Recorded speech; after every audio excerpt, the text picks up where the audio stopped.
Hello student, welcome to my channel. I am going to solve work energy numerical base. It is very important for everyone students class ICSE and CBC also. Now question number one. Question number one. A body when act upon by a force of 10 kgf gets displaced by 0.5 meter. Calculate work done by force when displacement is number 1 in the direction of force, second at an angle 60 with the force, and third normal to the force. G equal to 10 Newton per kg. So let's start question solution of these questions. तो यहाँ पर force given है, force दे 10 kgf दिया, displacement है 0.5. तो इसमें तीन cases हमारे पास. पहला case when displacement enjoy it displacement in the direction of force,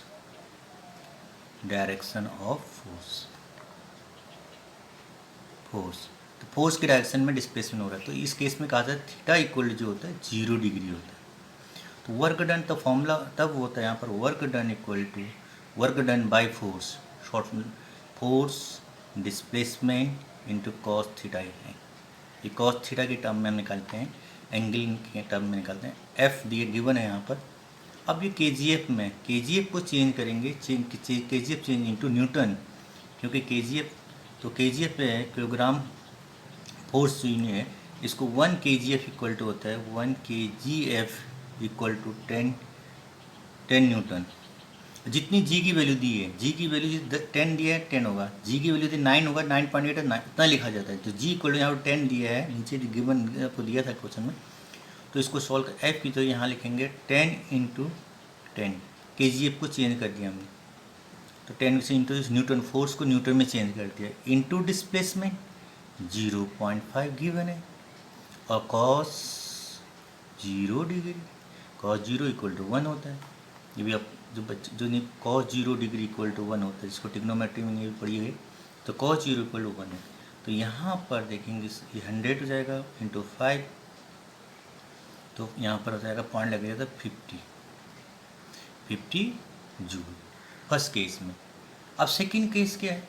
second case में कह रहा है कि जो डिस्प्लेसमेंट हो रहा है फोर्स के डायरेक्शन में, सेकंड केस में क्या है, ये वेरी इंपॉर्टेंट टॉपिक है. तो यहाँ पर जो डिस्प्लेसमेंट है थी फोर्स से कितना एंगल बना रही है, 60 डिग्री बना रही.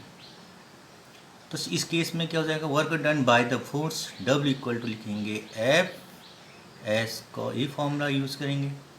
तो एफ यहाँ पर होगा हमारा 100 हो जाएगा, इंटू डिस्प्लेसमेंट वही रहेगा 0.5 रहेगा, कॉस 60. तो कॉस 60 की वैल्यू होती है, जो बच्चे कॉस 60 की वैल्यू याद होनी चाहिए, cos 60 equal to 1/2. Trigonometry ratio की वैल्यू होती है कॉस 60 इक्वल टू 1/2. तो यहाँ पर 100 इसको इंटू करेंगे, तो यहाँ पर आपका 100 इंटू 0.5 इंटू 1/2, 2 से कैंसिल आउट करेंगे, 50 से इसको इंटू करेंगे 25 जूल. थर्ड पॉइंट यहाँ पर देखें,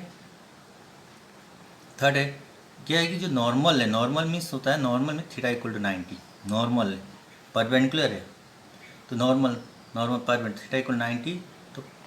तो यहाँ पर कॉस 90 की वैल्यू जो होती है, तो यहाँ पर लिखेंगे F S cos, direct cos 90 आपको होना चाहिए, पता नहीं है तो cos 90 this is equal to 0.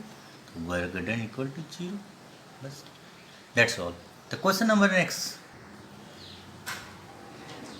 Question number 2 में हमें क्वेश्चन नंबर 2 है a body of mass 40 kg climb up the stair and reach the roof of height 5 meters in 5 seconds. Calculate force of gravity acting on the body. और दूसरा work done by him against the force of gravity. Third, the power spent by the body. तो mass given है, height given है और time given और जी given है, small जी given है। तो let's start question, solution of this question. Solution of this question first निकालना है हमें। तो मास गिवन है, ये गिवन है, तो इसको देयरफॉर अब यहाँ पर निकालेंगे। फर्स्ट निकालना है force of gravity on the body. Force of gravity mean weight, force of gravity equal to weight, weight means weight equal to यहाँ पर था mg। मास कितना दिया है, मास यहाँ पर दिया है आपका 40 kg और जी दिया है 10, यूनिट हो जाएगा इतना newton, that is means 400 newton. इतना हमारा क्या लगेगा, इसमें ग्रेविटी एक्टिंग करेगा, force of gravity acting on a body इतना है। सेकेंड पार्ट का है इसका, सेकेंड पार्ट है वर्क डन अगेंस्ट ग्रेविटी। तो work done against gravity mean तो work done by the gravitational force के अगेंस्ट में करना, नेगेटिव। तो यहाँ पर होगा फोर्स, या इसको लिख सकते हैं टर्म में mgh। तो mgh की वैल्यू आप निकाल चुके हैं यहाँ पर 400 mg की वैल्यू, और वेट और हाइट कितना क्लाइम कर रहा है यहाँ पर 8 मीटर, तो इतना जूल हो जाएगा। तो इसको सोल्व करेंगे, 8 4 जा 32, 2 जीरो अप्लाई कर दें बस। थर्ड ऑप्शन हमारा पास, थर्ड क्वेश्चन है, पार्ट है, this is a power, you know power equal to work done upon time spend.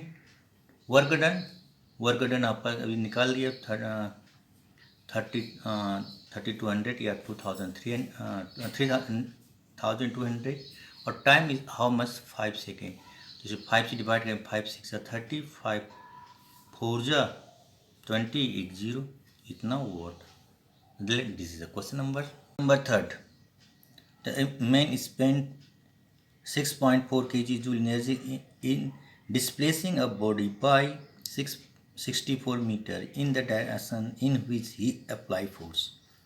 Means यहाँ पर एनर्जी दी है, एनर्जी मीन वर्क डन दिया है, वर्क डन डिस्प्लेसमेंट 64, यहाँ डिस्प्लेसमेंट 64 दिया है, और थीटा इक्वल टू 0, उसी डायरेक्शन डिस्प्लेसमेंट हो रहा है, and time is given 25 second. तो कैलकुलेट निकालना है फोर्स अप्लाइड, एफ निकालना है, और दूसरी निकालनी है पावर स्पेंड इन HP हॉर्स पावर में बाय द मैन वर्क, ये निकालनी। चलो लेट्स स्टार्ट। तो यहाँ पर गिवन है, अब ये हमारे पास, अब हमें सबसे पहले निकालना है फोर्स अप्लाई निकालना।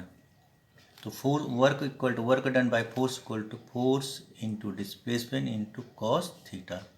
थीटा मीन्स क्योंकि उसी डायरेक्शन में डिस्प्लेसमेंट डायरेक्शन में फोर्स अप्लाई हो रही, थीटा इक्वल 0 हो जाएगा। वर्क गिवन है 64, ये किलो जूल में, तो किलो में 1000 से इंटू कर देंगे, जूल इक्वल टू फोर्स निकालनी है, डिस्प्लेसमेंट दिया है 64, और कॉस 0 डिग्री, कॉस 0 में 1। अब यहाँ पर हो जाएगा 64 इंटू कर देंगे 2 0 डिवाइड बाय 64, क्योंकि ये 64 और कॉस 0 1 हो जाता है, तो यहाँ फोर्स आ गया हमारा, तो कैंसिल आउट करेंगे तो 100 आ जाएगा, F equal to 100 newton force.